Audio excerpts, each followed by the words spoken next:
Hi you guys, welcome back. This one's going to be a little bit more fun. I'd introduce you, but then if you have to be introduced to the person sitting next to me, you're probably watching the wrong tape.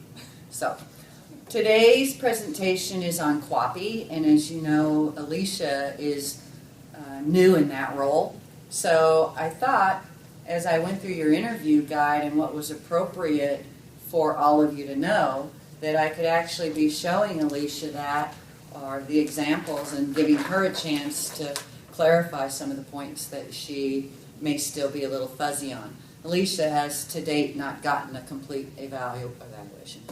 That she's gotten. Now go back and watch the one before this that was about evaluations. She has not gotten a complete orientation, so I thought maybe it'd be nice to see a face beside mine on here.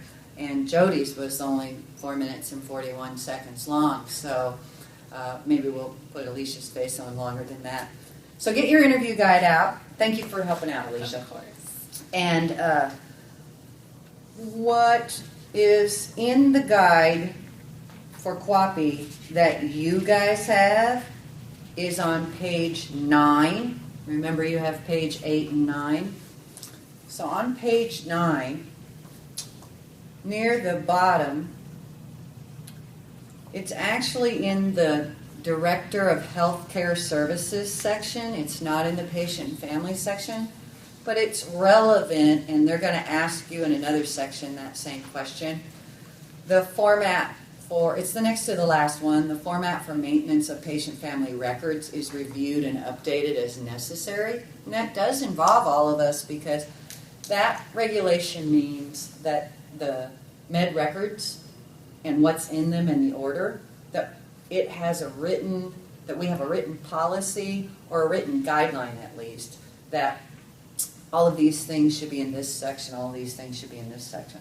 So, and when we sit down with the surveyor, one of the things that we're going to do, and you'll do this the next time we're surveyed, you won't have to do it by yourself this time, but the next time we're surveyed, you'll do this, then you'll open that record and you'll say, well, over here are all the admission paperwork, face sheet, and all of those forms that are signed when we start the patient that are in the red notebook, our starter care packet. Then this next section is all of Dr. Adams' section, that it has the doctor's orders, the certs, the recertifications that he signs, etc. When we open it to this section, this is all the changing stuff. So it has like the hospice aid assignment sheets and the CPOCs we do every 2 weeks, because it's all changing. And this is okay. So this regulation is expecting all of the staff to understand and know that we have written guidelines for what the medical record file itself should look like and where the stuff should be found. And that's being well organized, okay? And we're supposed to periodically review that the format works for us. Those periodic reviews are some of the things that I do with Wendy and or even the office personnel in this one, like how is it working when the chart's that fat? If we thin it out, does it still work? Would it be better if we had 3 ring binders? No, because it's open and close and all, you know, and these things get out of whack. So, okay. Then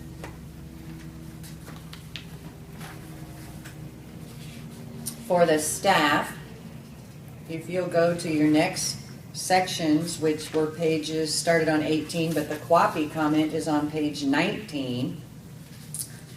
Staff describes an understanding of the complaint process. So I don't want to put you on the spot, Claudia. Sorry. See, I should do introductions because I don't know who I'm sitting with. Hi, Alicia. Hello. I should ask you, because you are already actively involved in complaints. Not that we get very many of them, but why don't you share for us what our complaint policy looks like?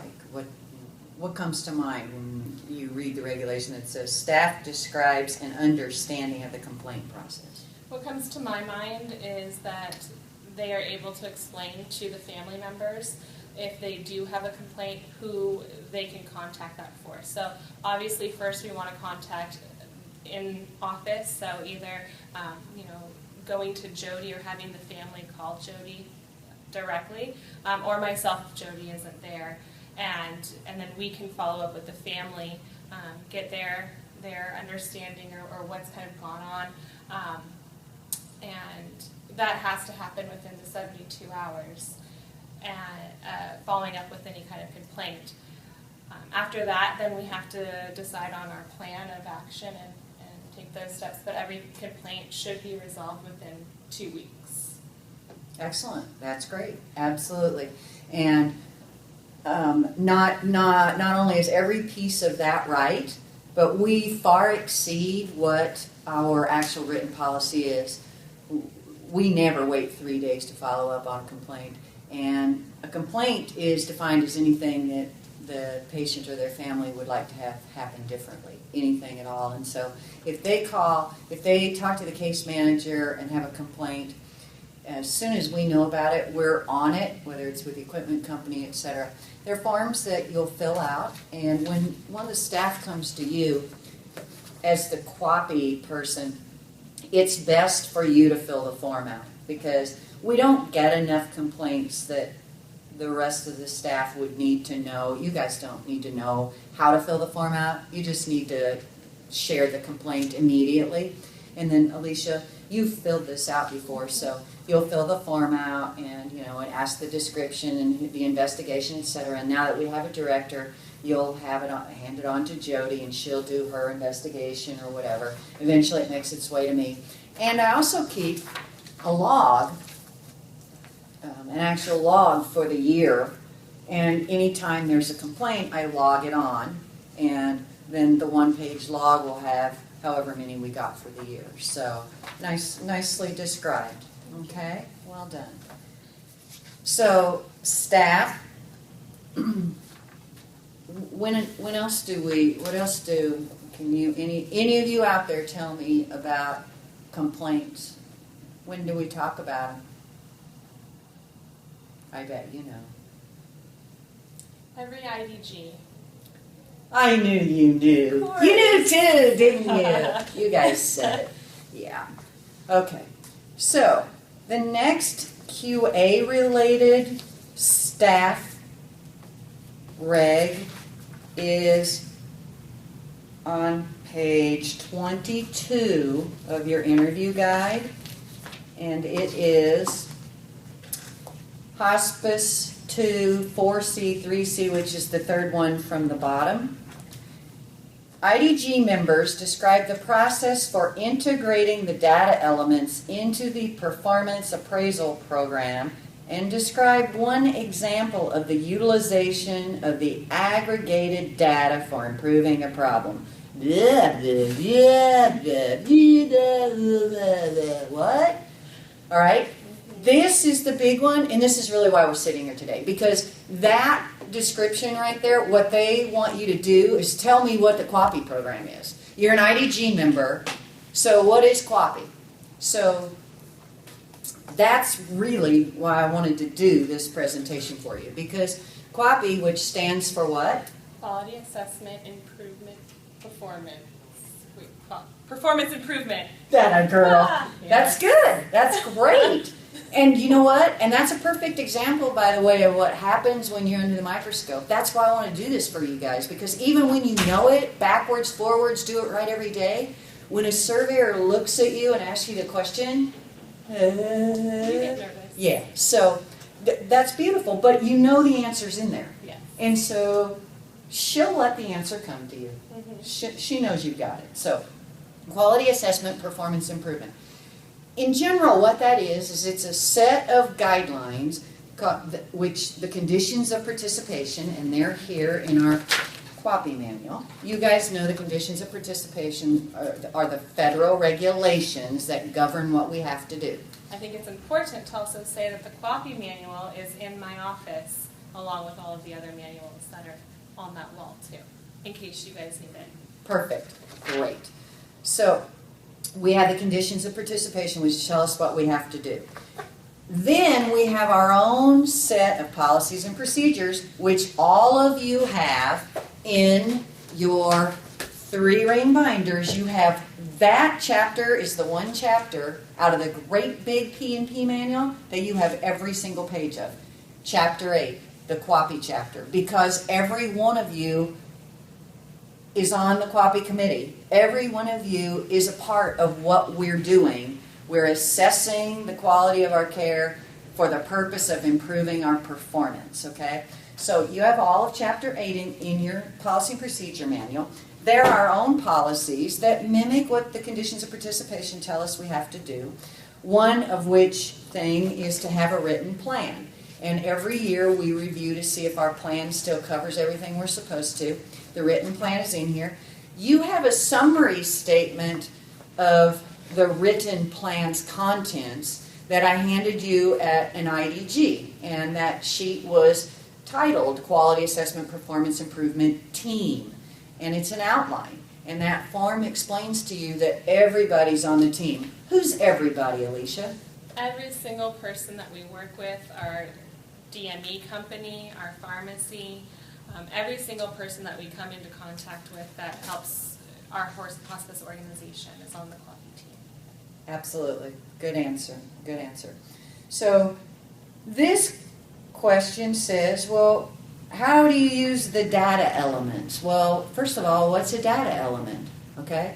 So what they want you to know is that whether you call them data elements or indicators is another word, they want to know what it is you're looking at that you think you need to do better. And how do you know you need to do it better, or what makes you think you need to do it better? Okay? So from a common sense standpoint, if every Wednesday when we went to IDG, we heard the same complaints say, it wouldn't take very many Wednesdays till we knew what we could do a better job with, right? Right. So from a common sense standpoint, we have a feel in general when we think there's something we could improve on, right? Mm-hmm. Okay.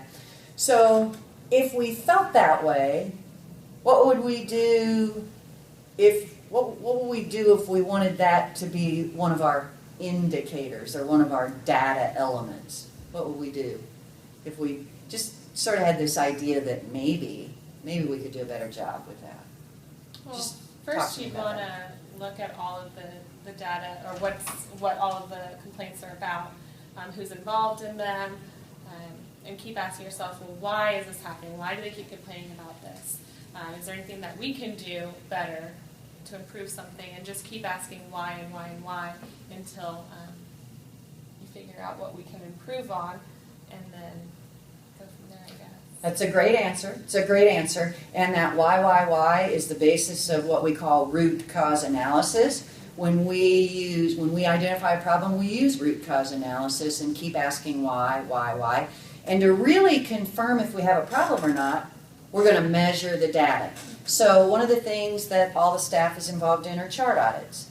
And in the chart audits, they go through and they look for a particular type of piece of information. And so, probably everybody watching this has been involved in a chart audit, where our particular one, the clinical record review, is like 3 pages long, and they ask you all these questions, and you look in the medical record. Well, we take that information and we compile that into a document that shows us if we really have a problem with that or not. Are we getting the comprehensive assessment done in the length of time we're supposed to? Does the social worker get out there in 5 days? Does the chaplain get out there in 5 days? We measure that. If we don't have a problem with it, if our measurement is good, then it doesn't have to be a data element. We don't even need to take the time to measure it if we don't think we have a problem with it. So the way we identify what we want to measure is when we think we have a problem. If we're not sure if we do or not, we actually get figures and data. If it's a problem, then we implement a plan, we measure it, and see if we can solve the root cause, okay? So some of the indicators, some of the possible things are pain control within 48 hours of admitting somebody, or managing what pain levels were in the patient's last few days. Did we start a bowel program, something for their bowels, the same time we started an opioid, because we know that narcotics slow the bowel and that they cause constipation. the indicators that Medicare and the conditions of participation and CHAP expect you to work with and pick are high volume, problem prone, high incidence of error, okay? And so all of these apply, don't they? Mm-hmm. To almost every single patient. It's a rare patient that, you know, so we can, but if we don't have a problem with any of them, and we know we don't have a problem with any of them, we don't have to measure them. There are some we do have to measure. That's why on this particular chart, it's down here. We do have to measure things like family satisfaction. We have to send surveys out. We have a third-party vendor that does that for us. As a QAPI nurse, you're going to love this. The company that does our satisfaction surveys, they aggregate the data for us, and they do what's called a benchmark, and they show our satisfaction survey results in comparison to the national figures and the state figures, so that we can see how we're doing. And then they have a couple of formats where you can see even the leaders in the country for Medicare certified hospices and where you stand next to the leaders. And so, yeah, and That's really cool. Yeah, and I see why you're smiling like that. I'm proud of that page Yeah, too. it's That's really pretty nice, awesome. isn't it? Yeah. Yeah. We're looking at a page where the leaders are in the 80s and we got straight hundreds. So, and even this, I'm even proud of this. Usually when you send out satisfaction surveys, you're lucky to get them back. You know, anything around 15 to 20% in home health or hospice is considered pretty good. So they can even send us the rate of return. Nationally, the rate of return on this particular survey is 26.99, and ours is 28.6. So we even beat that. People return surveys when they're really pleased with your work. So anyway, so this is aggregated data from family satisfaction surveys. So this question, how do you use the data? Well, if the data indicated that our after hours or weekend on call, because that's a particular question, if that indicated that that our patients and their families were only about 25 to 30% happy with that, that'd be an area we could improve on, right? Like how we implemented the LVN. Tell me about that. So I know that we were getting really busy with on-call. On the weekends, we only had one registered nurse who was always on call. And so possibly we looked at that data and determined that families weren't happy with our results. And so we implemented having an LVN on call during the weekends, as you all know now, so that we can get out to our patients quicker, and that if we have an RN who's stuck in a start of care for 3 hours, that at least our patients can still be seen by the LVN, making them happier. That's a perfect example. That's QAPI in action right there. Took too long to get the nurse out there because she was tied up somewhere else. Put another nurse on, beat all the statistics. That's QAPI. That's a perfect example. So I'll let you see these when we're not taping because it'll make you really happy. Alrighty, so that's one example. Do you guys remember the example we just talked about at an IDG not long ago where we had a lot of falls? And we knew we were having quite a bit, and so we tracked the falls and we measured how many from month to month. And then we did training for ways to reduce falls and teach the family and the patients. And then it just announced at a recent IDG meeting that we're going to try yet another thing. Even though what we're doing is working, every month's going down. What are we going to do? We're going to provide our patients with bells. So they can ring their bells. You can ring your bell. Sorry. So they can ring their bell and a caregiver will come. Sorry, you guys. It's been a long year. Anyway, so you might want to cut that part out, Luke. Okay, so that is a perfect example, two good examples of how we, IHM members, integrate the data elements into our performance appraisal program and describe how we use that aggregated data to improve a problem. Yep. All right, that makes sense to you? Makes sense. Okay, good.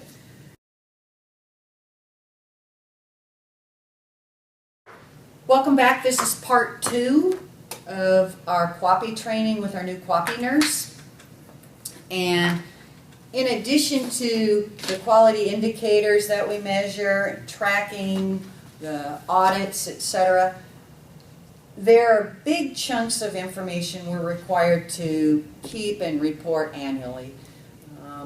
Our budget and how we met it, the length of stay our patients are on, all of that stuff on an annual report is considered part of QAPI, because when you figure out your length of stay for a year, if your lengths of stay are too long, meaning way longer than the national averages or the state averages, then you want to look at why.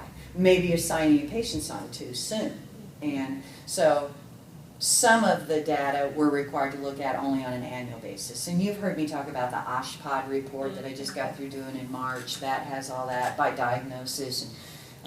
Are we doing more visits to private pay patients than we are to Medicare patients? Or what about our charity care patients? Are we treating them differently than we're treating Medicare funded patients? You know, so we have to prove all of that, which is why I so consistently apply the rules when somebody says, well, should we pay for this med? Yes. Because we can love our patients and we can even enjoy being at one house more than another house. That said, we can't provide something for the house we'd rather be at unless we're going to provide it for the house we wish we didn't have to go to. So we're required to prove there's an equitable treatment of patients. So, and so that goes in annual reporting stuff. A couple months ago, I asked everybody to do what was called a SWOT analysis, which you participated in, which is where annually we identify what our strengths, weaknesses, opportunities, and threats are, so that it can kind of guide us into maybe some decision making for what our opportunities are. All right, let's put a plan of action in place to cash in on those opportunities. What the threats are, how do we reduce those, okay? That's a part of QAPI. As well as, for all of you, our TB exposure control plan, the hazard communication training, the annual OSHA, that's all part of the QAPI plan, okay? On your interview guide, the only remaining QAPI is the very last page for you, which is page 24, which is Hospice 3.3b. Staff can describe how collected data is utilized at a functional level. So if you're watching this one before you watched QAPI Part 1, I'll tell you that at the end of QAPI Part 1, Alicia gave the perfect example. When this question comments at a functional level, the surveyor, are hoping that the staff, all of you, in any discipline, in the office, any discipline in the field, can give an example of something that you're doing, something that affects you, that's a direct result of QAPI. That was either a performance improvement project, a PIP, or that was something, a part of the bigger picture that affects them now. So if the surveyor asks one of our nurses that question, they might talk about a form, that we changed the form because we didn't need that information or it took too long that way, or whatever. Like the fall report form. It used to be a lot longer, and it was taking a lot longer for all of the nurses to fill it out, which was, taking longer for our paperwork in general to even get turned in, which is the 48 hours. So the form was shortened a lot, and it makes it a lot simpler now for nurses. I love that. See, I totally forgot that. And that was a long time ago. That was over a year ago. Yeah. But you're true. But Yeah. That's true. That came out of a performance improvement project for how can we streamline the paperwork? How can we save you time? So that's a definite nursing one. If you were a chaplain, and if one of the chaplains is asked, well, how do we use that data? then I would suspect that you would think quickly about the bereavement survey feedback. When family members say that they got just the right amount of calls, for instance, because that's one of the questions, that you know the plan we have in place seems to be working. If your feedback was, well, I wish they would have sent me more stuff, then we know to send more, and so we're sending the right amount now. So every discipline, I hope, can give examples. You sit in IDG and hear the changes happening all the time.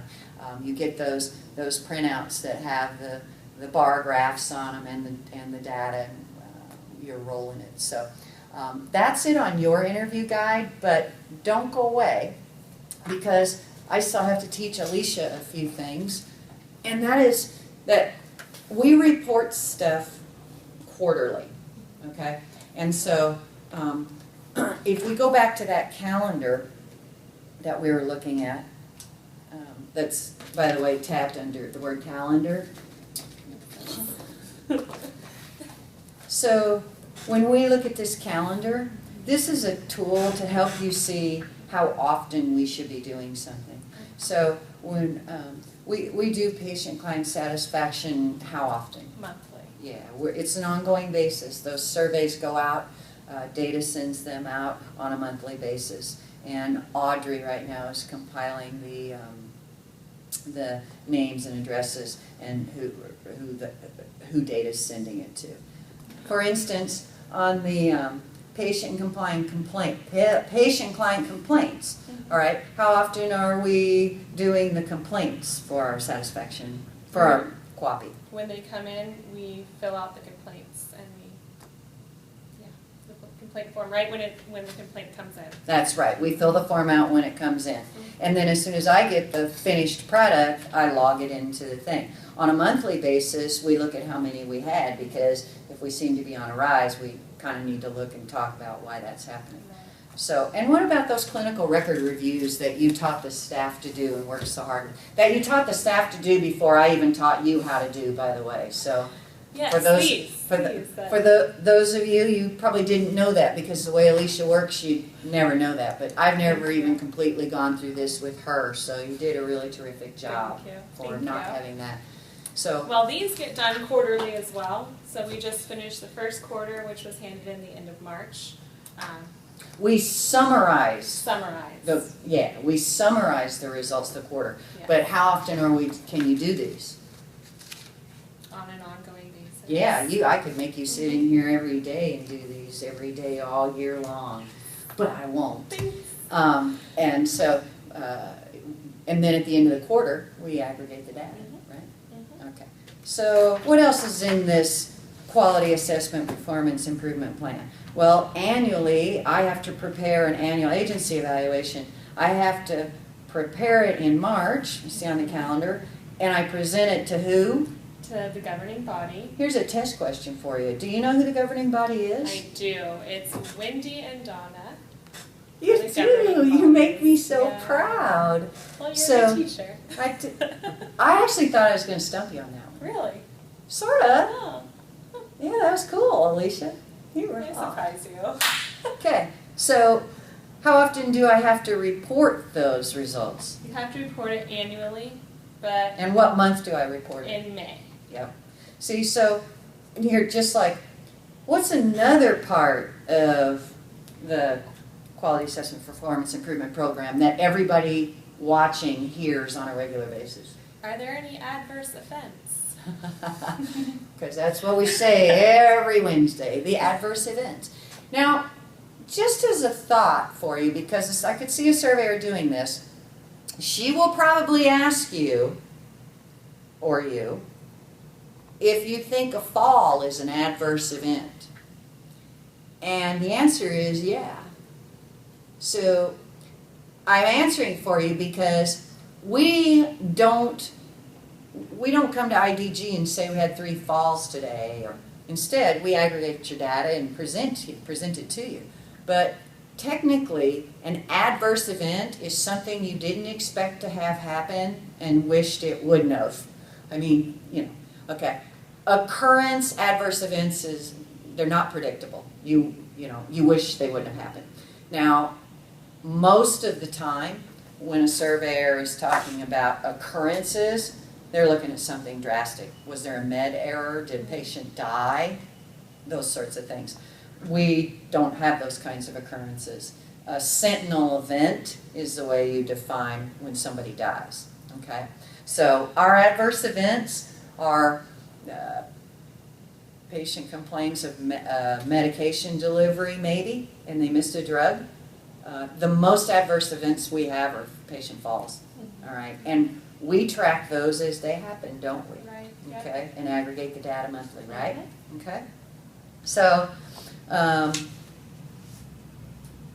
and the governing body is presented with all of the results of the year, okay? So tell me about our infection control program, which is a part of the QAPI, right? Because you're the infection control nurse too, aren't you? Yep. Which is a part of the QAPI. So tell me about that. Tell me about infection control. Infection control, we track all of the infections that all of our patients have. If they come to us at admission with an infection, that obviously was not our infection. So if they were at the hospital or what have you, and they were started on an antibiotic and they had that infection already, that's not one that we would track because that's one that they had already acquired. If a patient was admitted from the hospital and comes home and anywhere between the first time that they signed on and within 72 hours, if they get an infection in that time, that still would not be our infection. That's the infection from the hospital or the nursing home or what have you. Any infection for any of our patients that are on service greater than 72 hours or more, those are the infections that we track and we report, which I'm doing on an ongoing basis, and I always, anytime the nurses leave on the line or an IDG and they let us know about an infection, then I'm tracking that on a log and filling out a form for that as well to make sure that the antibiotics are effective, or if we had to have another dose of antibiotic or what have you. That's right. That's a good answer. That's a perfect answer. Because a bug can be in the incubation period for 72 hours. So they could already have the bug but not have a sign of an infection until their third day. So we're only responsible up to 72 hours after they're admitted. Then it's considered ours. So I got a question for you and make you think for a minute. I think that's great. I think that's if I were a surveyor, I think that sounds great. You ask the nurses to report that, and you listen on that line you told me about to hear. But what if they don't put it on the line? If they don't put it on the line, I also am reading every single doctor's order that comes in. So I read them before they're signed, and I also read them after they're signed by the doctor. So I will pull all of those orders, usually after they're signed, and make sure that I have it tracked on the log that infection is tracked. So. What if the nurse is so overwhelmed that she doesn't leave it on the line, and she's so behind in her paperwork that she almost doesn't work for me anymore? She's so behind in her paperwork that she hasn't turned her orders in yet. Then how would you know if we had an infection? Well, during IDG, we always ask those wonderful questions. Are there any infections that we that have not been reported or that we don't know about? And that's how. And then whenever that comes in, I also make a little note of that as well. There is absolutely no reason for me to be sitting here doing this with you. Well, thank you. I'm glad you are. But that said, let's look at the QAPI section itself. All right. And see what's in there. Have you had a chance to look at your QAPI I section? have. Because anything you say can and will be used. No, it will be helpful to the staff. So let's find our QAPI section. Now, those of you watching the video, you don't have a QAPI handout section unless you are one of the program management people. I did not give the QAPI section to all of the field staff. You have your sections and your QAPI questions. But Alicia, as the QAPI manager, has her own section, which is on page 17 for the managers that are watching this, and it starts near the bottom. Let's just see if let's just see what's on here, all right?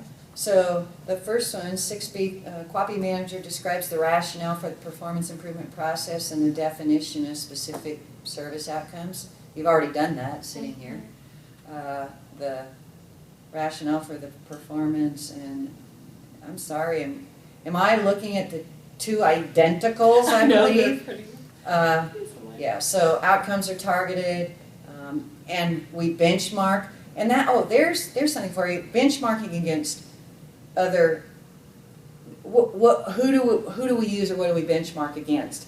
And so, just to help you understand that, when the surveyor says, well, who do you use for benchmarking? Data. Data's one answer. Can you think of another one? Think about all those things I hand out to all the staff all the time that show, you know, how the community standard is for an RN to do 4 visits a day or an aide to do 5 to 6 visits a day in an 8-hour day. I get those all the time, and I don't know. So they're industry-specific journals, and so the American Hospice Association puts stuff like that out. NHPCO, the National Hospice and Palliative Care Organization.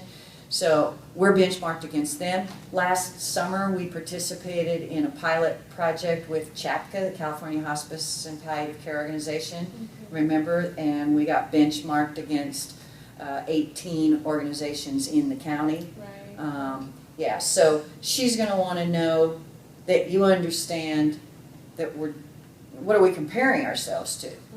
Okay? So it wouldn't make much sense for us to compare our figures to the figures for someone who lives in rural Missouri, where from patient to patient may be 105 miles, literally, right? Right. You got to be benchmarked against similar. Okay, so that's what that is. All right. And then your next one is the rationale. Evaluates progress, continually evaluates progress toward outcomes, identifies new areas to improve, or repeats what you need to. Okay, so we already talked about that, right? Yeah. And you've already given me examples of how we use the data at a functional level. Okay, and planning, evaluating activities. I mean, okay. So there isn't anything on here she's going to ask you, Alicia, that you don't have a complete, solid understanding of and can answer her successfully. Okay. Okay. Good. So I'm pleased with. And that makes me feel really good about what she's able to share with you guys, because I know now that she's giving you all the right stuff, not that I ever doubted you learned. So, all right. So I hope that this presentation actually contributes toward your own personal quality assessment and performance improvement. Thank you. See you next time.